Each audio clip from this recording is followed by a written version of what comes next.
लोकसाहित्यामध्ये जी राधा दिसते त्याचा पण प्रभाव आपल्याला श्रीधरपंतांच्या काव्यामध्ये झालेला दिसतो किंवा त्यांच्या कथेमध्ये आलेला दिसतो.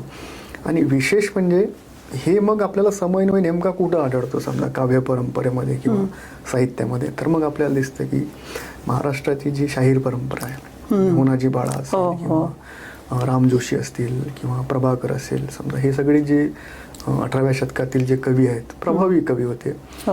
आपण थोडं फार वेगळ्या दृष्टीने बघतो, परंतु भक्ती काव्य परंपरेतून जे एक महाराष्ट्राचं जे एक सांस्कृतिक अधिष्ठान निर्माण झालं होतं, त्या सांस्कृतिक अधिष्ठानाला पूरकच ह्या शाहिरांचे काव्य दिसतात. म्हणजे त्यांचे पोवाडे असो किंवा त्यांचे जे लावण्या त्या सगळ्यांमध्ये राधा हे पात्र अतिशय मोकळेपणानं आलेले दिसते.